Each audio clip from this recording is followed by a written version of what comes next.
Jadi mereka sampaikan kepada kami, pimpinan di Kebun Jeruk, minta izin boleh nggak khusus hari Minggu ini Pak Anton datang ke Duren Sawit, ke Buaran, kami mau ikut. Lalu kami mengatakan, oh boleh aja, kalau nggak ada benturan pelayanan, silakan datang untuk bisa melihat gereja Tuhan di sini. Saudara, saya ingin mulai dengan kesaksian daripada seorang bala keselamatan, seorang pimpinan dari bala keselamatan yang sangat terkenal, yaitu Samuel Logan Brengle. Brengle ini saudara adalah orang Amerika. Bala keselamatan itu adalah gereja yang didirikan oleh Jenderal William Booth. Jenderal di dalam pengertian mereka di Inggris. Tetapi Brengle itu datang dari Amerika ke Inggris untuk menjadi prajurit, ya, di dalam istilah bala keselamatan adalah prajurit. Tetapi saudara sekalian, William Booth merasa bahwa Brengle ini adalah orang yang mempunyai ambisi. Itu sebabnya saudara sekalian, dia tidak diberikan pelayanan setelah dia mendaftar sebagai anggota, sebagai prajurit bala keselamatan, tidak diberi tugas melayani ABC, tetapi dia diberikan tugas pertama, pelayanan yang pertama adalah menyemir sepatu dari prajurit-prajurit bala keselamatan. Dikasih 18 pasang sepatu, dikasih ruangan di basement dengan 1 kaleng semir, lalu dia disuruh semir sepatu daripada para pimpinan bala keselamatan ini. Saudara, dia membawa 18 pasang sepatu, dia turun ke basement dengan hati yang sangat sedih dan hati yang sangat marah. Saya jalan ribuan kilo dari Amerika ke Inggris, masa cuma menyemir sepatu. Dia marah sekali. Lalu saudara, di tengah-tengah dia sedang marah itu, Roh Kudus berbicara kepada dia, menyampaikan kepada dia firman Tuhan tentang kesaksian Tuhan Yesus. Roh Kudus mengatakan begini kepada dia, kamu baru menyemir sepatu, kamu tidak mencuci kaki. Ingat Tuhan Yesus? Tuhan Yesus mencuci kaki para murid. Seketika itu juga dia berubah dan dia menjadi sukacita. Dia merendahkan diri, dia mengatakan saya mau menerima apa saja pelayanan ini. Sehingga akhirnya dia dengan sukacita menyemir sepatu-sepatu itu. Brengle kemudian menjadi pimpinan daripada bala keselamatan. Dia menduduki satu jabatan yang sangat tinggi di dalam sinode gereja bala keselamatan. Dan ada orang bersaksi, di dalam seluruh sejarah bala keselamatan, orang yang mempengaruhi bala keselamatan secara rohani, yang paling besar selain keluarga dari Jenderal William Booth, pendirinya, itu adalah Samuel Logan Brengle. Saudara, seluruh pelayanan dia dimulai dengan satu kerendahan hati, dan pagi hari ini saya ingin berbagi kepada saudara sekalian tentang gereja yang kuat. Gereja yang kuat itu saudara sekalian, di dalam pendahuluan ini adalah kita melihat definisinya adalah diisi oleh orang-orang yang rendah hati. Orang-orang yang rendah hati. Kenapa orang-orang yang rendah hati membentuk gereja yang kuat? Karena Alkitab 3 kali berjanji, Tuhan berjanji, Allah mengasihani orang yang rendah hati. Allah mengasihani orang yang rendah hati. Allah mengasihani orang yang rendah hati 3 kali. Sebaliknya Amsal juga berkali-kali mengatakan kepada kita, tinggi hati adalah awal daripada kehancuran. Sehingga di sini kita mengerti, saudara sekalian, di sini kita mengerti bahwa gereja yang merendahkan diri, orang yang rendah hati, membentuk gereja yang kuat. Saudara sekalian, saya akan membagikan 3 bagian firman Tuhan, 3 bagian dari khotbah ini tentang pekerjaan Roh Kudus di dalam membentuk gereja yang kuat. Pekerjaan Roh Kudus di dalam membentuk gereja yang kuat. Mari kita lihat yang pertama, Yohanes pasal yang ke-16. Yohanes pasal yang ke-16 ayat yang ke-13. Yohanes pasal yang ke-16 ayat yang ke-13. Tetapi apabila ia datang, yaitu Roh kebenaran, ia akan memimpin kamu ke dalam seluruh kebenaran. Sebab ia akan berkata-kata dari dirinya sendiri, tetapi segala sesuatu yang didengarnya itulah yang akan dikatakannya, dan ia akan memberitakan kepadamu hal-hal yang akan datang. Saudara, Tuhan Yesus berkali-kali berkata, Roh Kudus adalah Roh kebenaran. Dialah yang memimpin kamu ke dalam seluruh kebenaran. Dialah yang memimpin ke dalam seluruh kebenaran. Tentunya itu berarti Roh Kudus memimpin kita untuk mengenal Allah yang adalah kebenaran itu sendiri. Roh Kudus memimpin kita untuk mengenal Allah yang adalah kebenaran itu sendiri. John Calvin mengatakan begini, saudara, Roh Kudus adalah satu-satunya sumber kebenaran. Roh Kudus adalah satu-satunya sumber kebenaran. Roh Kudus adalah satu-satunya sumber kebenaran. Saudara, bagaimana Roh Kudus bekerja di dalam hal ini untuk membentuk gereja yang kuat? Saya mengutip, saudara, penjelasan daripada William Hendriksen yang sangat bagus.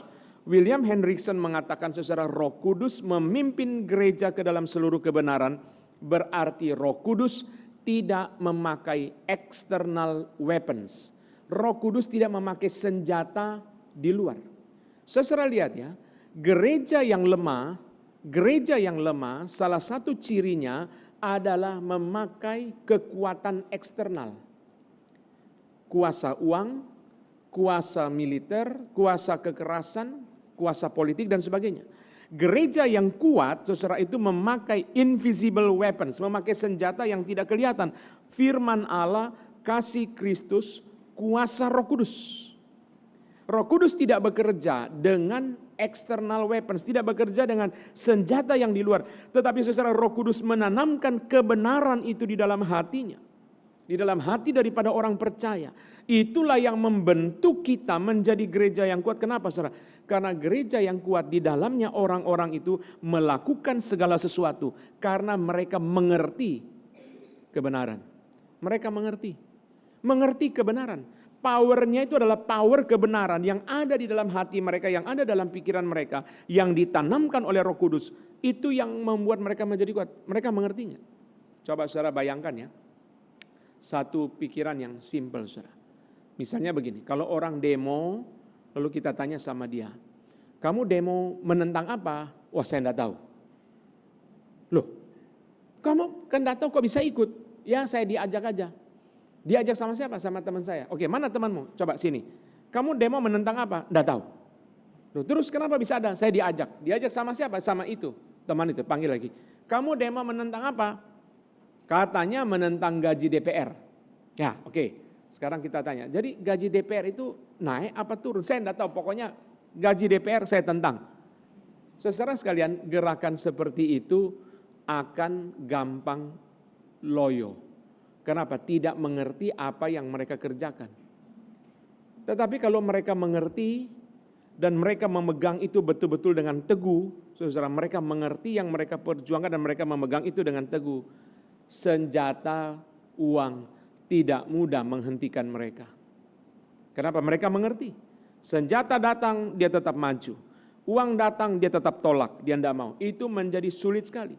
Kalau orang seperti itu, saudara sekalian tidak mengerti, dia cuma ikut-ikutan, lalu dibilangi, saudara, mau enggak dikasih uang 250.000 sama nasi padang terus pulang? Oh, mau aja. Ya, nanti dikasih kaos 1, nasi padang 2, lalu uang 300.000. Mau enggak? Oh, mau aja, langsung pulang. Dia enggak mengerti. Uang bisa bikin dia pulang, militer bisa bikin dia pulang, saudara. Tapi kalau dia mengerti, dia melakukan itu karena dia mengerti kenapa dia melakukan. Wah, itu luar biasa, militan. Jadi saudara lihat di sini, saudara lihat di sini. Saudara, gereja yang kuat itu Roh Kudus menanamkan kebenaran di dalam hati mereka, dan ini tidak bisa dilakukan oleh hamba Tuhan. Kita hamba Tuhan hanya bisa berbicara di dalam telinga daripada jemaat, hanya Roh Kudus yang bisa berbicara di dalam hati daripada jemaat. Itu sebabnya kenapa di sini persekutuan doa menjadi penting, saudara. Persekutuan doa menjadi penting karena kita berharap Roh Kudus menanamkan kebenaran itu di dalam hati kita. Kenapa di sini, saudara sekalian, PA itu menjadi penting, kita belajar firman Tuhan supaya kita mengerti. Saya terharu juga tadi ya mendengarkan bahwa kita akan KKR regional ke Gunung Mas, ke Kalimantan Tengah. Saudara, puji Tuhan ya, kami di Kebon Jeruk KKR regionalnya ke Sumatera, ke NTT, Sumatera dan NTT, saudara. Lalu ada orang lain seperti saudara yang pergi ke Kalimantan. Bagus ya, supaya ada orang yang dilayani di situ. Supaya ada orang yang kita tidak tahu dari mana asalnya, tidak mengerti, tetapi mereka bisa dilayani oleh firman. Itu adalah sesuatu yang indah. Tetapi jauh lebih indah lagi, kalau kita yang pergi, kita mengerti kenapa kita pergi. Kalau kita mengerti mengapa kita pergi, saudara sekalian, kesulitan kita hadapi. Perlawanan kita bertahan, tantangan kita tetap teguh karena kita mengerti. Saudara, gereja yang lemah itu adalah aktivitas fenomenal. Mirip dengan orang yang demo, ikut-ikutan, tapi dia nggak mengerti. Itu gereja yang lemah. Itu sebabnya, saudara, gereja yang lemah itu bisa jemaatnya banyak. Gereja yang lemah itu belum tentu jemaatnya sedikit, atau yang sedikit itu belum tentu lemah. Yang banyak itu belum tentu kuat, saudara. Yang banyak itu bisa lemah kalau semuanya di dalamnya tidak mengerti. Kalau 10 orang mereka mengerti apa yang mereka kerjakan dan mereka sehati, 10 orang itu bisa mengadakan KKR 100.000 orang, bisa. Saudara bilang, masa bisa Pak? Bisa. 10 orang mereka mengerti apa yang mereka kerjakan dan Roh Kudus memakai mereka dengan sehati melayani. Saudara bayangkan ya, langkah pertama, 1 dari 10 orang ini ketuanya bilang gini, saudara kita ada 10 ya, kita akan bikin KKR 100.000 orang di Gelora Bung Karno. Langkah pertama, masing-masing cari 10 orang, kita bentuk panitia. Dalam sekejap mata sudah 100. Sekarang kita bentuk panitia. Lama-lama saudara menjadi kekuatan yang besar. Kenapa? Karena mereka mengerti. Roh Kudus menanamkan pengertian itu kepada mereka. Itu sebabnya kita mesti berdoa. Itu sebabnya kita mesti belajar firman. Supaya kita mengerti. Saudara William Hendriksen mengatakan bahwa Roh Kudus memimpin mereka ke dalam seluruh kebenaran, berarti Roh Kudus memimpin mereka ke dalam seluruh, the whole body of redemptive revelation, ke dalam seluruh kebenaran firman. Seluruh keutuhan Alkitab, saudara. Bukan hanya menekankan satu bagian, mengabaikan bagian yang lain, bukan. Tapi memberikan kepada mereka pemahaman firman yang lengkap seluruhnya. Memang ya, kalau gereja itu hanya menekankan satu bagian, saudara, itu biasanya gampang digulung oleh perubahan zaman. Kenapa, saudara? Karena dia hanya menekankan, misalnya ya, contoh gereja-gereja yang hanya menekankan kasih, saudara. Dia tidak menekankan murka Allah. Orang dunia mengatakan, ini gereja main-main aja. Jemaatnya banyak yang tidak beres, tapi di mimbar tidak ada yang tegur. Kenapa, saudara? Karena dia bicara kasih terus. John MacArthur mengatakan itu bukan kasih yang diajarkan oleh Alkitab, saudara. Kasih seperti itu apa saja terima, gereja akan gampang menerima ajaran sesat. Gereja yang kuat itu, saudara, Roh Kudus menanamkan kebenaran ke dalam hati mereka, sehingga kebenaran itu menjadi kekuatan yang mendorong mereka untuk berjuang. Karena mereka mengerti, mereka mau berjuang. Di depan mata kita ada banyak perjuangannya. Perjuangan untuk membangun gedung, ini yang paling depan. Kita mesti sehati dan mesti mengerti. Tadi saya katakan kepada Pak Tommy dan Pak Sony bahwa saya secara pribadi mempunyai pengharapan yang besar untuk GRI Durensawit. Kenapa, saudara? Kalau kita pelajari peta cabang-cabang kita di Jabodetabek ini, perkembangan menuju kepada remote. Kenapa? Karena mengikuti tren properti. Kalau kita tanya kepada orang-orang properti, mereka akan mengatakan perumahan-perumahan di tengah kota itu sunset. Anak-anak muda sekarang lebih suka tinggal di pinggir kota. Saudara, sehingga saudara sekalian gereja-gereja kita yang di remote itu berkembang. Nah, di timur ini kita hanya punya satu cabang, betul ya Pak ya? Hanya punya satu cabang, saudara. Kita mengharapkan ini menjadi kekuatan yang besar untuk menarik orang, saudara sekalian, sehingga menjadi satu kekuatan yang besar di dalam gerakan reform di timur. Ini pengharapan besar sekali. Sekarang ini, saudara, kalau bukan pekerjaan Allah yang hebat, saudara, misalnya, tidak mudah kita mendirikan gereja di Jalan Tamrin, betul nggak? Siapa yang mau datang hari Minggu jauh-jauh ke Tamrin? Dia sudah Senin sampai Jumat kerja di Tamrin, seminggu suruh datang lagi. Dia tidak mau, saudara. Saudara bayangkan coba kalau orang tinggal di Cibubur, mau ke Jalan Tamrin, ada perlu apa? Kecuali sekaligus kebaktian selesai mau beli batik di Tamrin City mungkin, saudara. Tapi kalau enggak, dia enggak mau, saudara. Dia enggak mau. Maka gereja di remote itu, saudara, kalau saya perhatikan peta dari cabang-cabang kita, itu potensinya luar biasa. Apalagi kita pergi ke Arafuru nanti, itu adalah perumahan, saudara. Itu adalah perumahan. Itu potensinya luar biasa. Bagaimana caranya? Saudara, caranya tentu pekerjaan Allah, tetapi caranya adalah Roh Kudus memberi kepada kita kebenaran. Nah, ini yang dibilang oleh Matthew Henry. Bukan hanya mengenal kebenaran, tapi mengalami kuasa kebenaran itu menggerakkan. Itu caranya. Kita mengerti kebenaran, setelah kita mengerti kebenaran, saudara, kebenaran itu menggerakkan kita. Itu istilah Matthew Henry, kebenaran itu menggerakkan kita. Kuasa kebenaran, kita mengalami kuasa kebenaran. Itu orang-orang kalau bergerak, saudara ya, saudara akan banyak membawa jiwa. Jadi memang gereja itu mesti sehati betul-betul, saudara, mesti sehati betul-betul. Kalau saudara sekalian bergerak, saudara sekalian ya, tempat kita yang baru itu nanti sebentar saja penuh. Jadi saya mengharapkan kepada saudara sekalian, saudara dengar baik-baik hal ini, saudara. 1 tahun pertama setelah gedung baru jadi, itu adalah golden period. Golden period, 1 tahun setelah gedung baru jadi, itu golden period. Kenapa? Orang di Jakarta Timur mau pergi ke gedung baru. Antara lain mau foto, antara lain mau selfie. Itu saatnya saudara-saudara mesti melayani mereka dengan baik. Kalau saudara melayani mereka dengan baik, rata-rata pergi tidak kembali. Itu saudara Sam Patong mengatakan gedung baru sendiri langsung membuat gereja tambah 30%. Ini analisis dari Pendeta Stephen Tong. Kalau saudara melayani dengan baik mereka, saudara menyambut mereka, memperhatikan mereka, tidak dicuekin saudara sekalian, mungkin dalam sekejap mata gereja tambah 2-3 kali lipat langsung. 1 tahun pertama. Tetapi kalau periode itu hilang, sayang. Saudara 1 tahun pertama, saudara ngajak orang, rata-rata mau. Kenapa? Mau lihat gedung baru enggak? Pendeta Stephen Tong yang desain, bagus sekali. Rata-rata orang mau.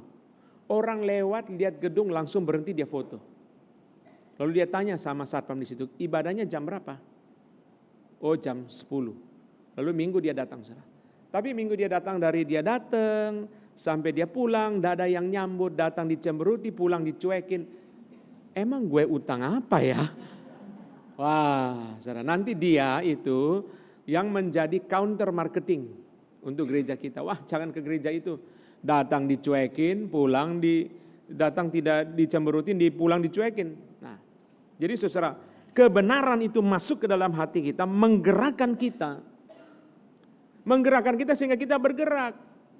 Kita bergerak, saudara. Untuk apa, saudara? Untuk membawa orang mengerti kebenaran, saudara. Itu adalah sesuatu yang sangat sangat penting sekali.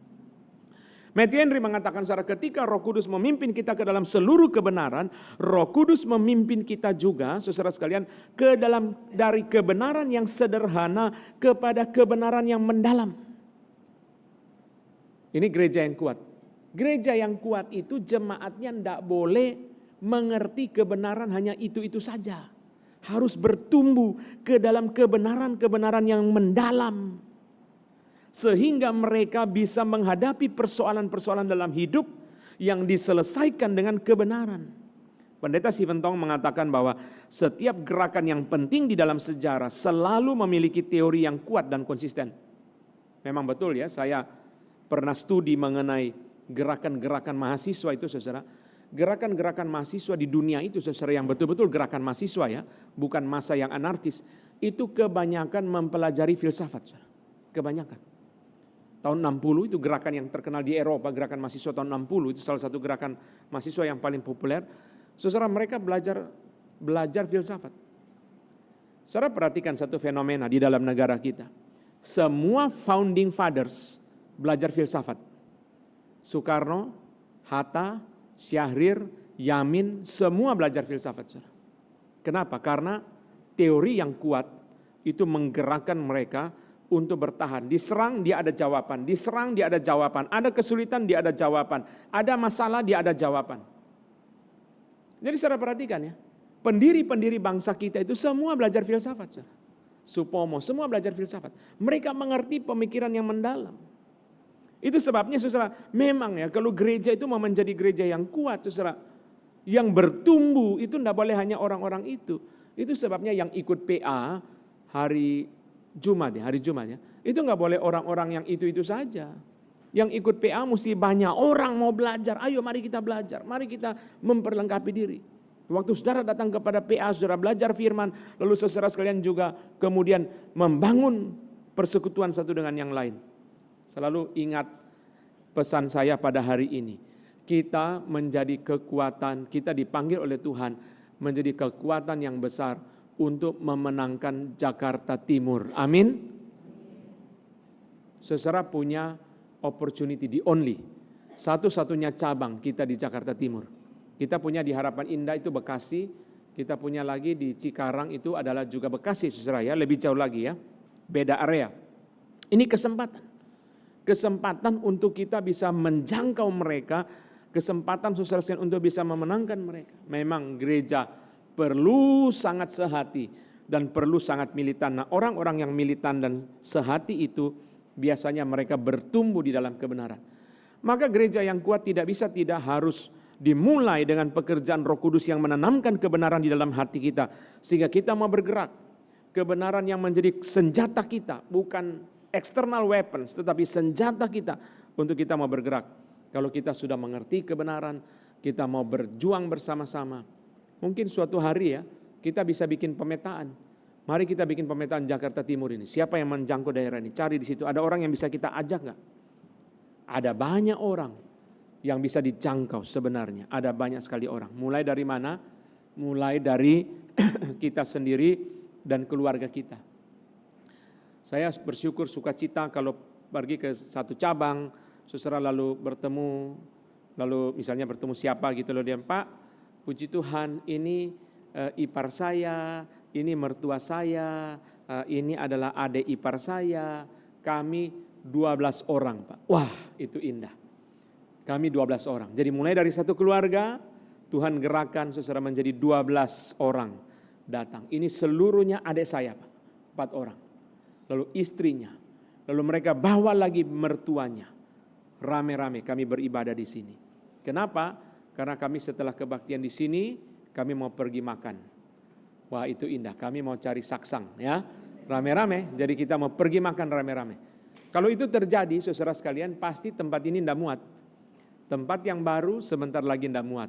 Kalau setiap orang mengerti kebenaran, lalu dia bergerak saudara, untuk menjadi kekuatan yang besar. Sekali lagi saudara ya, ketika gereja menjadi gereja yang kuat, itu bukan untuk kepentingan kita.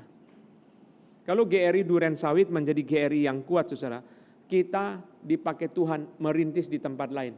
Mungkin saudara yang dipakai Tuhan merintis di Palangkaraya suatu hari. Tapi itu hanya bisa terjadi kalau kita gereja yang kuat. Kalau tidak, saudara, kita sendiri rapuh, bagaimana bisa menopang orang lain? Tapi kalau kita gereja yang kuat, saudara, Tuhan menggerakkan kita, ayo mari kita dengan sehati. Kita merintis, setelah bangunan kita jadi, kita melihat lagi ada gereja lain didirikan di kota lain. Waduh, luar biasa. Itu sebabnya gerakan reform menjadi gerakan yang terus bergerak.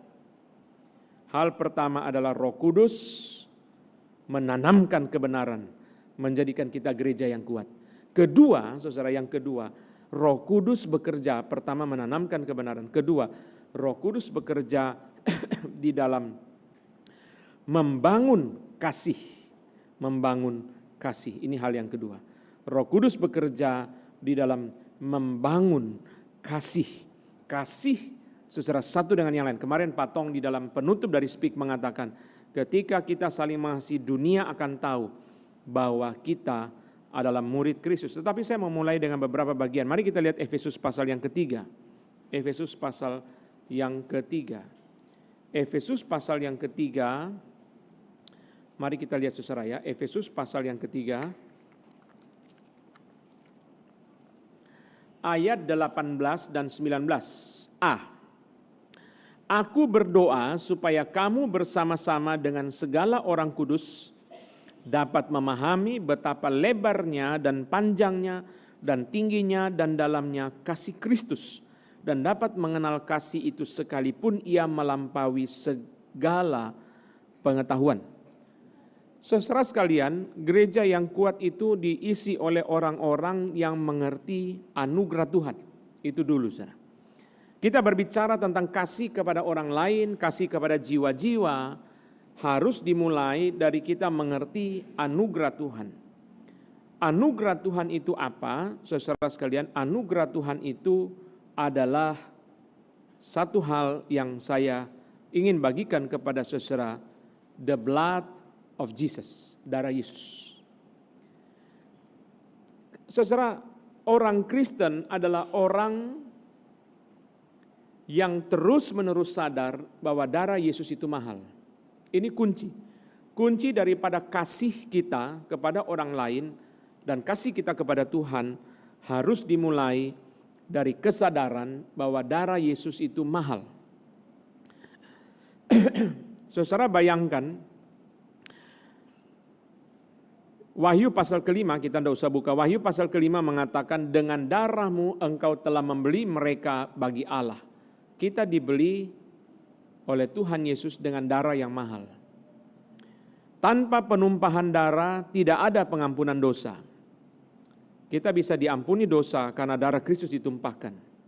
Maka dosa kita diampuni sebab Kristus membayar untuk pengampunan itu. Kita bisa dilepaskan dari dosa kita oleh darahnya. Wahyu pasal pertama. Maka saudara Petrus berkata, kamu telah ditebus dengan darah yang mahal, yaitu darah Kristus. Kamu telah ditebus dengan darah yang mahal. Kita dibeli dengan darah yang mahal bagi Allah. Kita diampuni dosa oleh penumpahan darah Kristus. Kita dilepaskan dari dosa oleh darah Kristus. Kita ditebus dengan darah yang mahal. Orang Kristen itu apa? Orang Kristen adalah orang yang terus-menerus sadar darah Kristus itu mahal. Itu orang Kristen. Definisi kekristenan adalah orang yang terus-menerus sadar darah Kristus itu mahal. Karena darah Kristus itu mahal, maka dia tidak mau hidup sembarangan. Karena darah Kristus itu mahal, maka dia mau berkorban. Karena darah Kristus itu mahal, maka dia mau mengasihi. Darah itu mahal. Petrus berkata, kalau kamu percaya kepada dia, kamu tahu dia mahal. Orang yang tidak percaya berkata, ini batu yang dibuang. Batu yang tidak ada nilainya. Tapi bagi kamu yang percaya, kamu tahu dia mahal. Darah itu mahal. Petrus berkata, darah itu mahal. Kalau polisi itu percaya darah rakyat itu mahal, dia nggak akan gila, saudara. Iya kan? Ya, kita masyarakatnya mungkin kebanyakan, saudara ya. Maka kadang-kadang nyawa kurang berharga. Waktu di Thailand itu, saudara, anak-anak remaja yang terjebak dalam gua, anak-anak yang main bola, saudara masih ingat ya? Itu Thailand keluarkan jutaan dolar untuk membebaskan mereka. Mengundang perenang-perenang dari Inggris, angkatan laut Inggris dari mana, saudara, dari Australia, untuk berenang masuk melalui air di dalam gua yang begitu sempit untuk bebaskan satu persatu. Kalau di Indonesia ya kita doa saja, betul nggak ya? Kita doa saja, siapa mau keluarkan uang begitu banyak? Jutaan dolar untuk membebaskan mereka. Kalau pemerintah tidak keluarkan uang, mereka nggak mampu. Saudara, orang Kristen itu adalah orang yang sadar bahwa darah itu mahal. Darah Kristus itu mahal. Kamu telah ditebus dengan darah yang mahal, yaitu darah Kristus. Itu yang membuat kita mengerti bagaimana harus mengasihi, bagaimana harus berkorban, bagaimana harus menjaga kekudusan. Saudara, satu contoh yang sederhana, yaitu orang yang memahami darah Kristus yang mahal itu tidak perhitungan. Dan itu ciri khas gereja yang kuat. Gereja yang lemah, saudara sekalian, dia melayani sebagai guru sekolah minggu. Karena aktivitas sekolah minggu perlu karet gelang, lalu dia beli karet gelang di kios sebelah. Harganya 2.500. Notanya direimburskan ke bendahara. Saudara, lihat itu rasa aneh gak? Tapi itu bisa terjadi di gereja, saudara. Bisa terjadi. Masa sih 2.500 dia reimburs, saudara? Dia minta tagih kepada gereja. Dia hitung 2.500, dia tagih kepada gereja. Nanti dia datang ke gereja, ada biaya parkir, dia tagih lagi kepada gereja, saudara. Kalau orang mengerti darah itu mahal, darah Kristus itu mahal, dia nggak hitungan, saudara. Nggak apa-apa. Apa yang saya beri tidak sebanding dengan darah Yesus yang diberikan kepada saya. Berapapun saja saya mau beri. Itu yang membuat gereja kuat, saudara. Itu yang membuat gereja kuat. Kenapa, saudara? Karena setiap orang mau berkorban. Saudara, ketika gedung baru jadi nanti, maintenance cost menjadi besar. Maintenance cost itu menjadi besar, hanya bisa diisi atau dibayar oleh jemaat yang bertambah dan persembahan yang bertambah. Maka kita bisa memanggil cleaning service. Kalau jemaat tidak bertambah dan persembahan tidak bertambah, kita harus mau membersihkan sendiri. Saudara, berarti apa, saudara? Berarti mesti korban. Mesti korban. Dia nggak bisa, saudara, hanya mau melayani, datang hari Minggu, sudah jadi, sudah beres. Sabtu bersih-bersih dia nggak mau datang, saudara. Wah, itu nggak bisa. Gereja yang kuat adalah diisi oleh orang-orang yang berani berkorban, dan orang-orang yang berani berkorban itu karena mereka memahami darah Yesus. Kalau istilah dari Paulus di dalam Efesus 3, memahami betapa lebarnya, panjangnya, tingginya, dalamnya kasih Kristus. Bagi saya itu adalah memahami dahsyatnya darah Kristus. Kalau mereka memahami, saudara, mereka berani berkorban. Mereka berani membayar harga. Mereka berani membayar harga, saudara. Mereka berani berkorban. Saudara, kita lihat lagi Efesus pasal ketiga. Efesus pasal ketiga. Ayat yang ke-16 dan 17. 16 dan 17. Aku berdoa supaya Ia menurut kekayaan kemuliaannya menguatkan dan meneguhkan kamu oleh rohnya di dalam batinmu, sehingga oleh imanmu Kristus diam di dalam hatimu dan kamu berakar serta berdasar di dalam kasih. Berakar itu pohon, berdasar itu arsitek. Ini adalah metafora yang dipakai oleh Paulus, satu pohon, satu gedung, bangunan. Saudara lihat ya, akar itu tidak kelihatan, fondasi itu juga nggak kelihatan, saudara. Mendalam. John Stott mengatakan Paulus berdoa begini karena gereja itu superficial.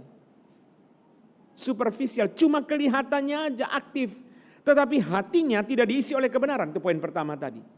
Atau saudara di sini hatinya tidak diisi oleh kasih. Basic hatinya bukan kasih, basic hatinya bukan darah Kristus. Superficial. Superficial. Superficial itu gerejanya rapuh. Gerejanya rapuh. Ditegur oleh gembala sidang bisa pindah. Padahal teguran gembala sidang itu adalah hal yang baik dan dilakukan dengan baik. Hati-hati ya, Bapak orangnya ganteng dan mempunyai penghasilan yang cukup. Hati-hati. Ya, benar ya, ini kan benar ya. Tapi dia nggak bisa terima. Kenapa sih? Hamba Tuhan harus cerewet-cerewet. Saya udah ngerti kok. Loh, hamba Tuhan tugasnya memang mengingatkan, saudara. Kecuali hamba Tuhan memfitnah. Bapak selingkuh ya, itu fitnah kan. Kan memberitahu hati-hati. Ya.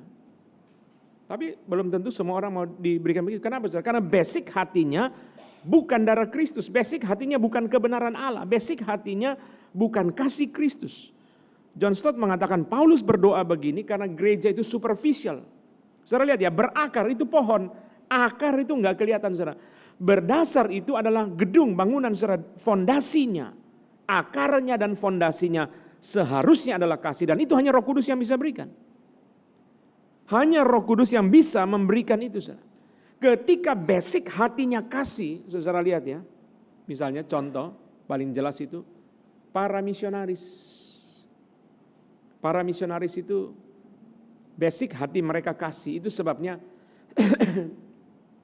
mereka sangat militan.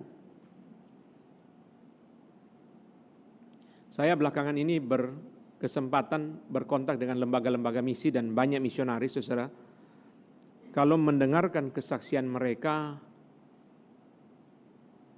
kita tidak percaya, saudara. Tidak percaya. Tidak percaya, saudara. Saudara, kita punya lagu setiap jam aku perlu Tuhan.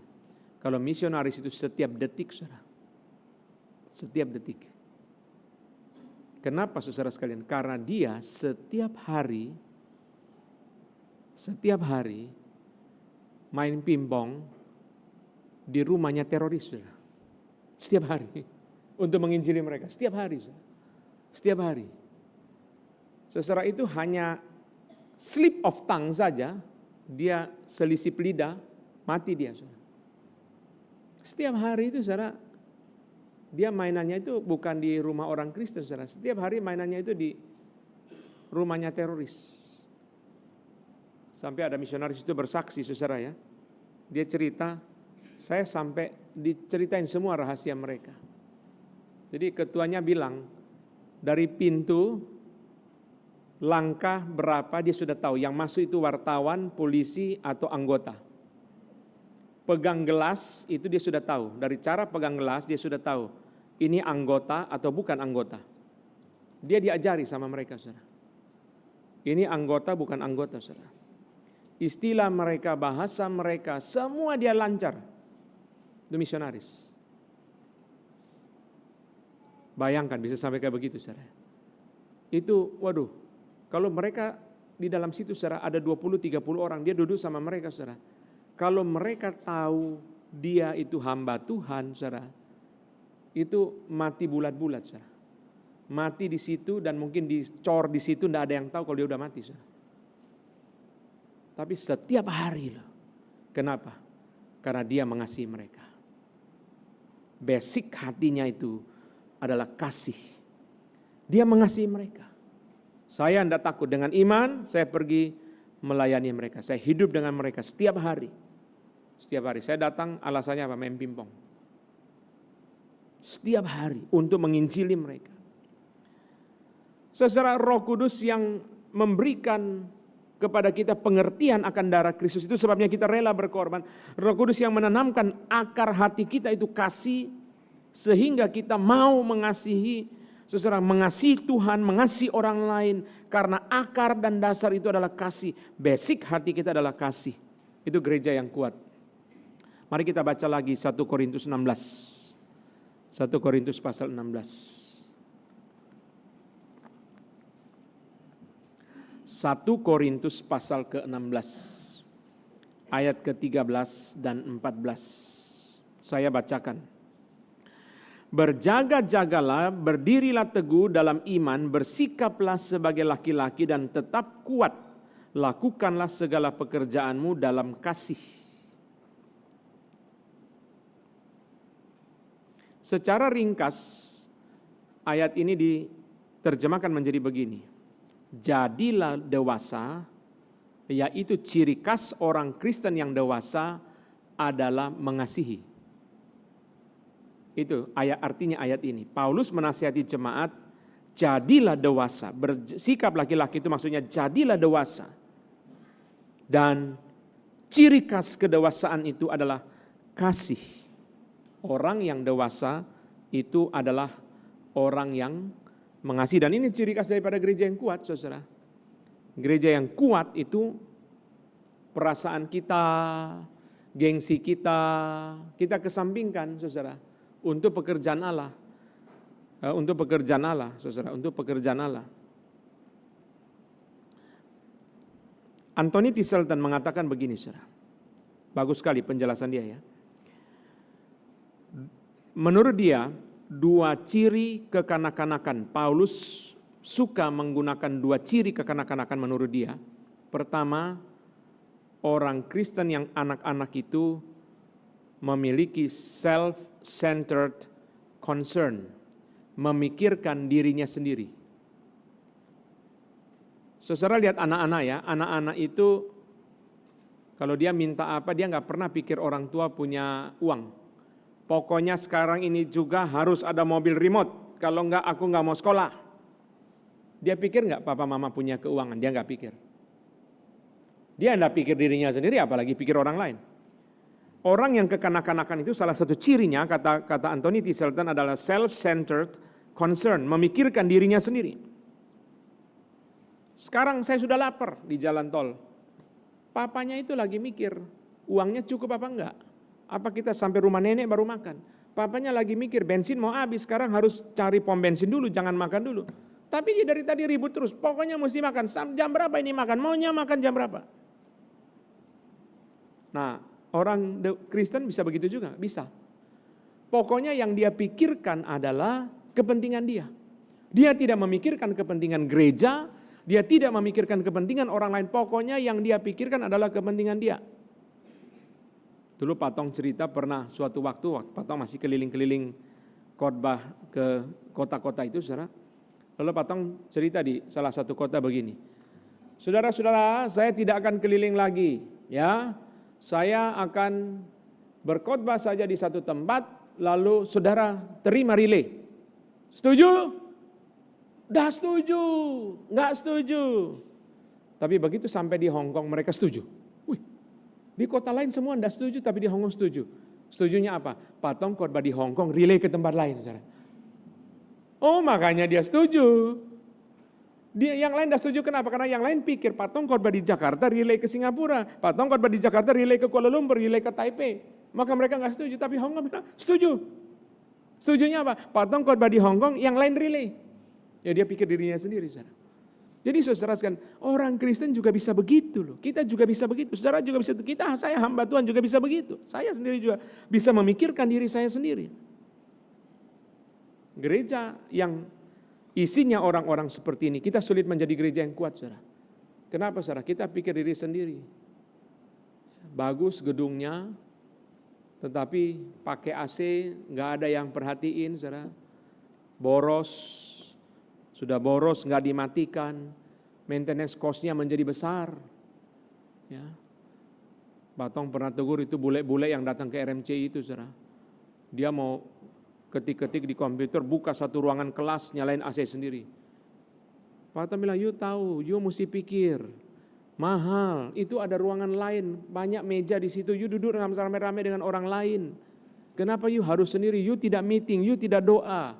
You hanya kerja dan orang di situ juga tidak mengganggu, mereka juga kerja. Kenapa tidak pergi ke situ? Pak Tong tegur. Ya, make sense. Make sense. Lee Kuan Yew di dalam sidang PBB tahun 91, dia mengatakan, saudara, dia sudah meramalkan. Dan ini yang terjadi di dalam negara-negara barat, saudara. Lee Kuan Yew mengatakan, orang-orang barat itu tidak mempunyai satu nilai yang orang Asia punya, yaitu apa? Hidup hemat. Kerja keras, hidup hemat. Maka sekarang, saudara, orang barat banyak yang kesulitan. Kenapa, saudara sekalian? Pengusaha kita, kalau kita ngobrol-ngobrol sama jemaat ya, mereka bilang kalau kita panggil teknisi dari Jerman, dari barat, dia sampai Jakarta hari Rabu, hari Kamis main-main dulu, hari Senin baru ke pabrik. Kita bayar hotel, bayar dia makan, sewa mobil, habis banyak. Kalau kita panggil teknisi dari Tiongkok, nyampe hari Sabtu, Minggu langsung minta ke pabrik. Senin dia mau pindah kota lagi, saudara. Kita hemat. Jadi bagaimana, saudara sekalian? Ya karena pola pikir mereka adalah bukan pola pikir hemat. Itu sebabnya banyak sekolah teologi barat yang rugi.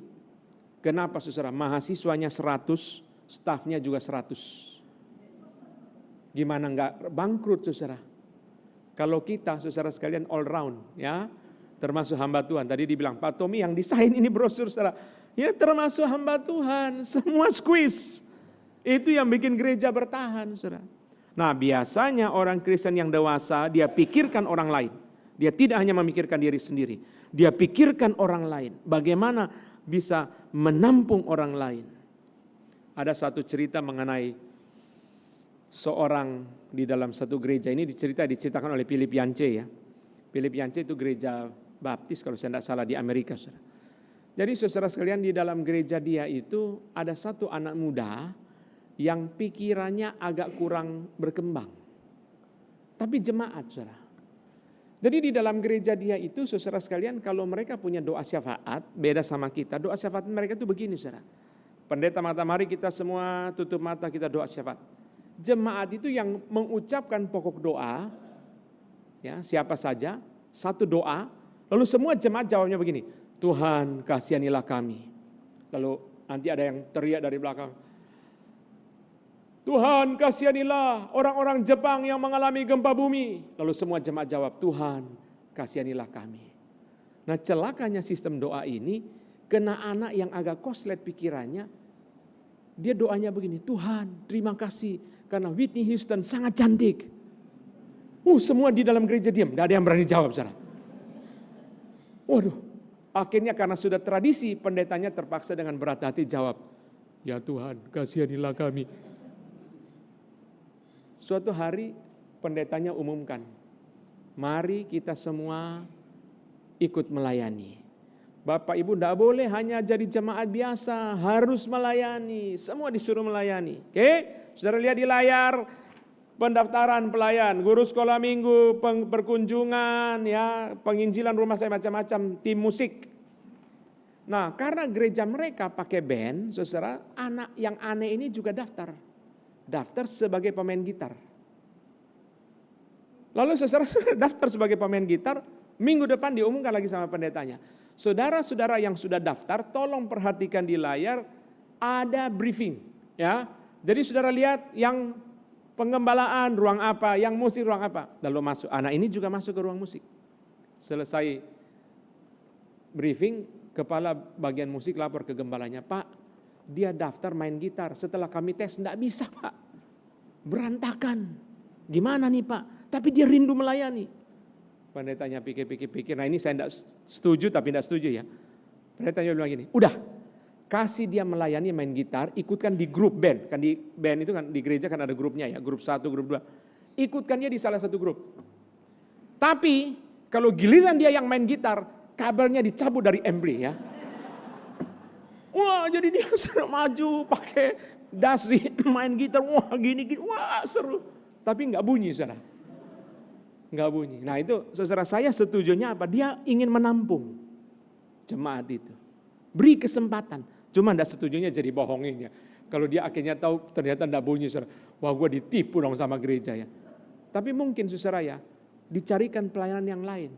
Dan orang yang ikut sama-sama dengan dia mesti sabar. Udah gini deh, kamu ikut di tim bersih-bersih gereja. Bersih gereja. Mereka saudara, itu ada saya diceritain ya. Amplas temboknya mau dicat, diamplas dulu saudara.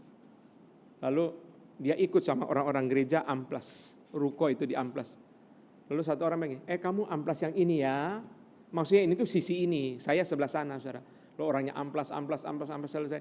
Begitu balik, cuma tangannya ini toh diamplas sampai mau bolong saudara. Terus ini, pikirannya enggak nyampe saudara. Jadi orang yang mengajak mereka itu tidak boleh egois, harus apa? Harus mau sabar, harus mau membimbing, harus mau mengarahkan.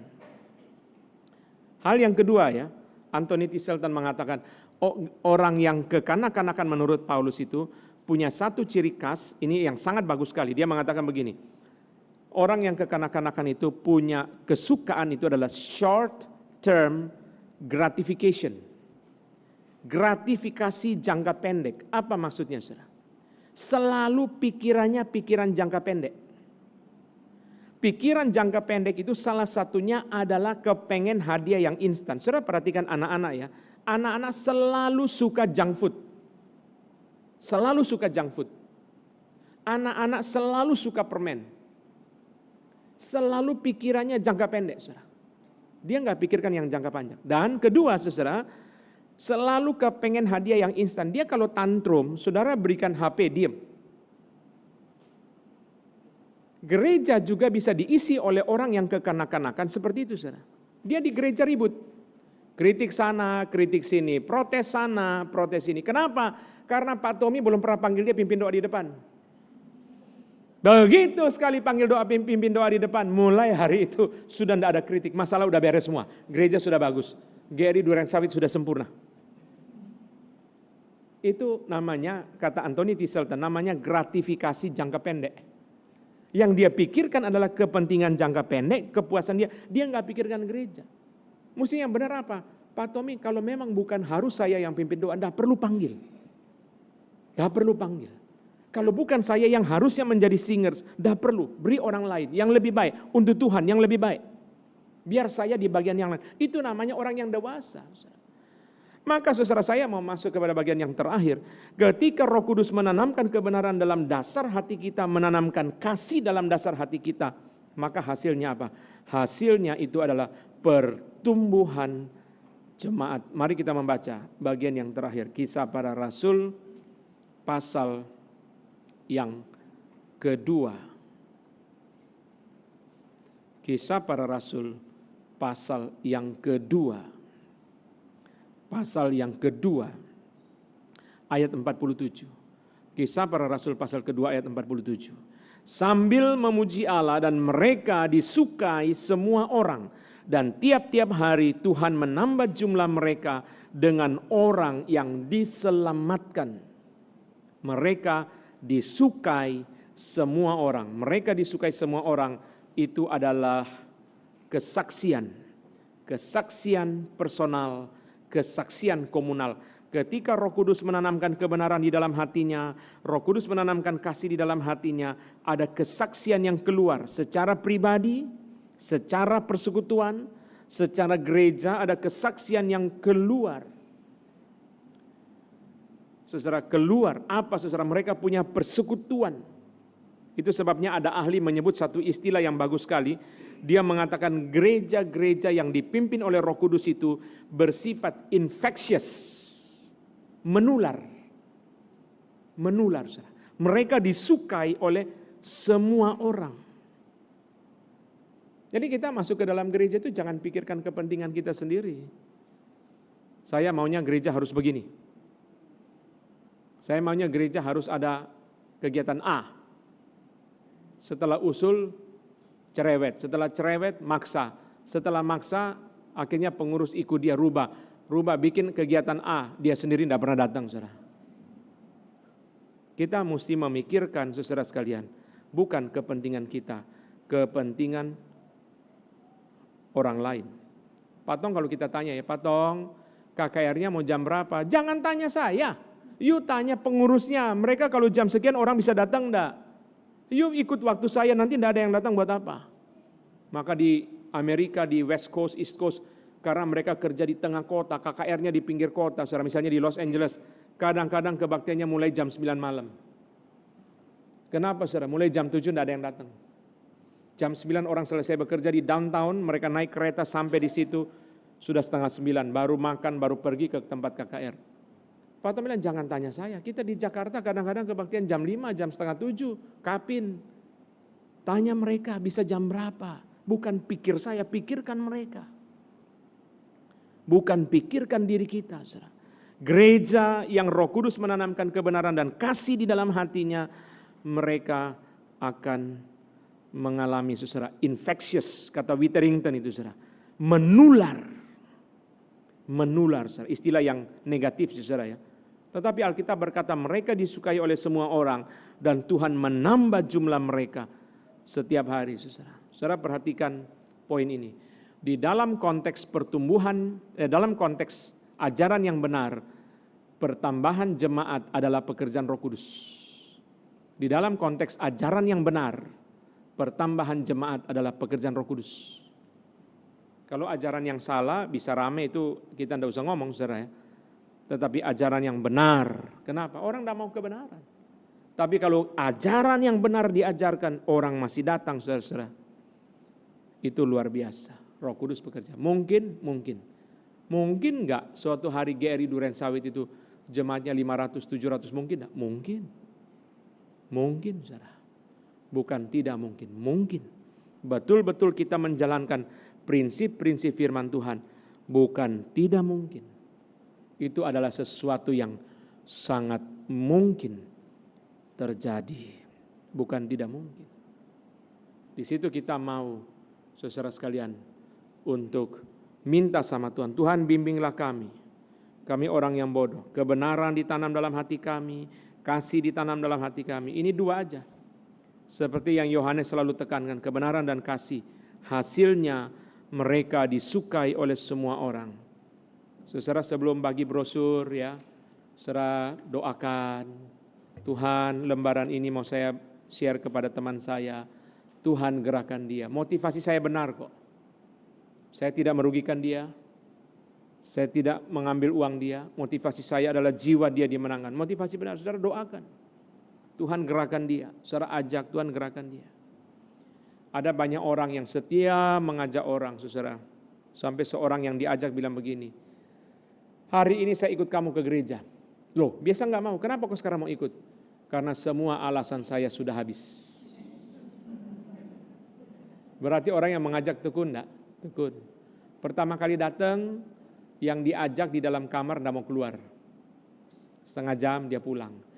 Kali kedua datang, orangnya lari ke toilet, 1 jam tidak keluar. Heran ya, apa mencret ya kok sudah 1 jam tidak keluar-keluar ya. Tidak apa-apa, dia tahan terus. Minggu depan lagi, datang lagi saudara. Saya ketemu berapa jemaat seperti itu. Teman kos saya Pak, tiap malam minggu waktu kuliah itu. Ayo kita dengar Patong di Granada. Enggak nanti gue bayarin taksi. Habis itu gue traktir makan. Begitu dia. Sabtu depan ketok lagi kamarnya. Besok ya kita bareng. Enggak. Sekarang sudah jadi anggota GRI, sudah pelayanan. Dulu enggak terus saudara. Enggak terus.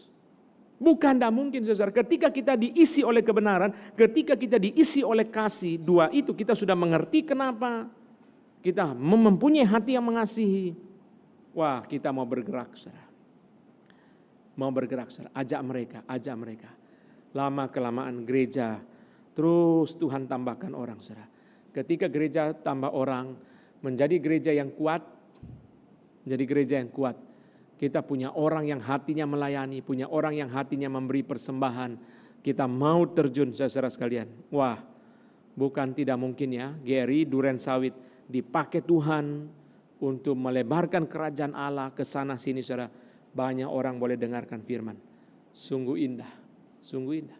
Ini saudara mesti pakai betul-betul peluang ini. GRI Duren Sawit adalah satu-satunya GRI di Jakarta Timur. Seluruh Jakarta Timur ini cuma 1 cabang. Itu adalah very big opportunity. Kita mati-matian saudara. Istilah Patong, gigit gigi sendiri, ikat pinggang, fight untuk kerajaan Allah. Kalau itu terjadi saudara sekalian, besok gedung baru kita sudah siap. Harap tempat ini kita isi terus semakin banyak. Supaya pindah ke gedung baru tidak jomplang. Begitu masuk pelan-pelan Tuhan tambahkan terus. Mari kita bangkit berdiri dan pendeta Tommy dan pendeta Joshua akan memimpin kita di dalam doa untuk meresponi firman.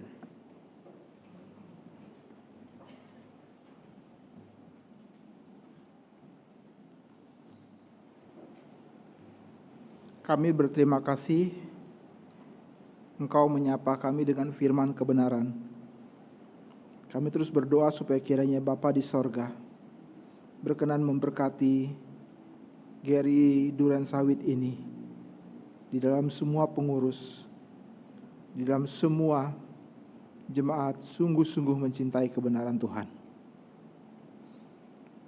Permuliakanlah namamu dan permuliakanlah nama anakmu yang kekasih, Yesus Kristus Tuhan kami, di dalam GRI Duren Sawit ini. Terima kasih Bapa untuk firman kebenaran-Mu.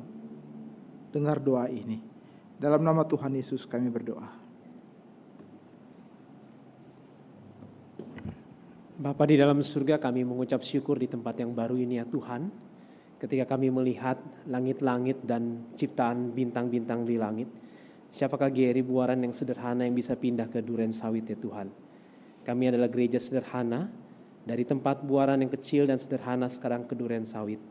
Tuhan, kami minta Engkau memberkati kami terutama bukan dengan gedung yang mewah dan jemaat yang banyak. Tapi berikanlah kami segala kepenuhan daripada kebenaran firman Tuhan dan kasih daripada Yesus ya Tuhan. Karena emas dan perak tidak ada pada kami. Kami hanya mengandalkan kepada firman itu sendiri yaitu Yesus Kristus. Tuhan berkatilah gereja kami seperti firman yang disampaikan oleh hamba-Mu. Supaya gereja ini dikenal akan seluruh kebenarannya yang diwujudkan dengan kasih Kristus. Kami mohon belas kasihan Tuhan. Di dalam nama Tuhan Yesus Kristus kami berdoa. Amin.